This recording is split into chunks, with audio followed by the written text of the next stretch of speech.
अगर तृष्णा बनी रहेगी तो शांति है कहां, चैन कहां है? फिर कहीं चैन नहीं है। कैसे मिलेगा चैन? तो गोस्वामी की तुलसीदास जी की दूसरी चौपाई जो हमने अभी सुनाई, एक तो हमने अर्थ कर दिया, दूसरा और रह गया है। हरि व्यापक सर्वत्र समाना, प्रेमहु प्रगटत यही मैं जाना। गोस्वामी जी के साथ साथ शिव पुराण भी कुछ इशारा कर रही है। क्या इशारा कर रही है? ते हृदयम तदाद चित्तश्च येवते मनश्रुति यावते कृतम करुणान्ते देवम मानवम सखाम। भगवान शिव महापुराण भी यही कह रही है, जिनके हृदय में करुणा है, दया है, प्रेम है, ऐसे लोगों को क्या प्राप्त हो जाता है सरलता से? ऐसे लोगों को भगवत कृपा सरलता से प्राप्त हो जाती है, जिनका हृदय करुणा का है, दयालु हृदय, दयालु स्वभाव, प्रेम का स्वभाव, मोहब्बत का स्वभाव, उन्हें प्रभु कृपा सरलता से प्राप्त होती है। और जिनके हृदय में एक क्षुद्रता है, हट छू थट ठुट, जो इस तरह करते रहते हैं दुनियादारी से, उनके भजन का भी फल निसंदेह निष्फल हो जाता है। इसलिए प्रयास करें कि करुणा बनी रहे, दया बनी रहे, प्रेम बना रहे, सच्चता सरलता बनी रहे, और परोपकार के लिए वृक्ष जैसा जीवन उपहार बना रहे। वृक्षों के समान जीवन शैली हो जाए अपनी, वृक्षों के समान। आहा, सारी गर्मी, सारी सर्दी, सारे तपन को वृक्ष झेलता है, और उसके नीचे खटिया डालकर जो बैठते ही सोते हैं उनको इनकार नहीं करता है।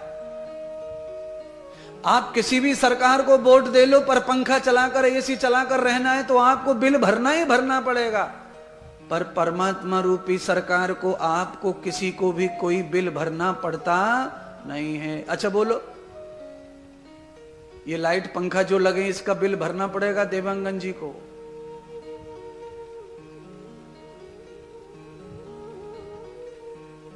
और आप पंडाल से निकल के बाहर पेड़ के नीचे बैठ जाओ, हवा भी ठंडी लगेगी, ऑक्सीजन ज्यादा मिलेगा, शुद्ध भी मिलेगा, और फ्री का। क्यों?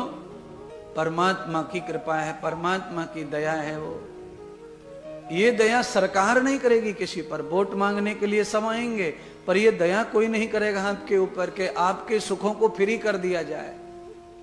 क्यों? सरकार चाहकर करके भी आपको सुखी नहीं कर सकती है। क्यों नहीं कर सकती? क्योंकि सुख और दुख ये दोनों हमारे ही कर्मों का फल है। सरकार के फ्री बांटने से भी किसी को सुख दुख मिलने वाला नहीं है। ये सब हमारे कर्मों का फल है। ये हम निश्चित अपने जीवन में इन सबको लेकर बैठे हैं। ये सब हमारे पास है, ना कि सरकार के पास।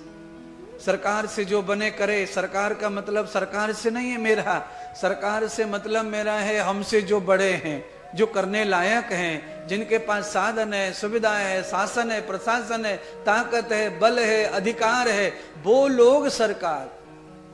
जैसे बच्चों की सरकार माता पिता, पर बच्चों की सरकार माता पिता होके भी बच्चों को बुखार से थोड़ी बचा सकते हैं, सर्दी जुकाम से थोड़ी बचा सकते हैं, गिरने से बचाने की कोशिश करके भी नहीं बचा सकते हैं। बीमार होने की कोशिश बचाने की है पर नहीं बचा पाते। बीमार होते ही बच्चे। क्यों होते हैं? क्योंकि बच्चे भी अपना संस्कार लेकर आते हैं, बच्चे भी अपना भाग्य लेकर आते हैं।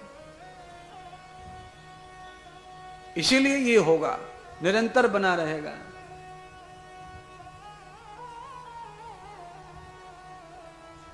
प्रयास करना चाहिए कथा में आने के बाद कथाओं की जो बातें हैं उन बातों को सच मानकर जीवन में धारण आचरण करने का प्रयास हमें नित रहना है, नित करना है। मुंडई मुंडई मतिर भिन्न, गोस्वामी जी की बात ही संस्कृत कहती है। ऋषि कहते हैं मुंडई मुंडई मतिर्भिन्न, अलग अलग जात के अलग अलग रंग के लोग सरकार में भर्ती होते हैं, सरकारी नौकरी में, विचार भी मिलते नहीं आपस में ऑफिस में, और फिर भी काम चल रहा है, काम सब हो रहे, विचार नहीं मिल रहे पर काम सब हो रहे, क्योंकि सब अपना अपना काम करते हैं इसलिए काम होते हैं। वही कथा आपको कह रही है कि घर में, परिवार में, समाज में विचार मिले या ना मिले, पर सबको अपने अपने धर्म का पालन करना चाहिए, कोई काम बिगड़ने वाला फिर नहीं है। आप सब अपने अपने धर्म का पालन करो। क्या क्या धर्म अपना अपना, पत्नी का धर्म अपना, पति का धर्म अपना, माँ का धर्म अपना, बच्चों का धर्म अपना, बुजुर्गों का धर्म अपना, जवानों का धर्म अपना, शिष्य का धर्म अपना, गुरु का धर्म अपना, भगवान का धर्म अपना और भक्त का धर्म अपना। ये सब नियोजन हमें करना पड़ेगा।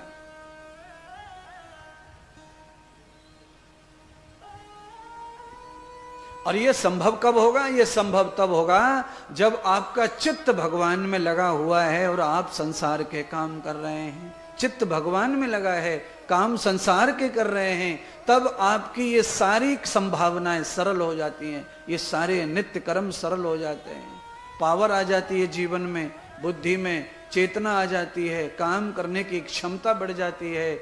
इसीलिए आपका ध्यान, अंदर का जो मन है, अंदर का जो नेत्र है, उसे प्रभु के लिए खोल के रखो और बाहर के नेत्रों से इस माया को देखो, कांटे पत्थर देखो, अच्छा बुरा देखो। ऐसे ही अंदर का कान भगवान को सुनने के लिए, बाहर की ये मांस के चमड़ी के कान ये संसार की बकवास को सुनने के लिए रखो, जिससे बाहर का बाहर रह जाए, अंदर का अंदर रह जाए, आपका धर्म सिद्ध हो जाए और आपका जीवन सफल हो जाए।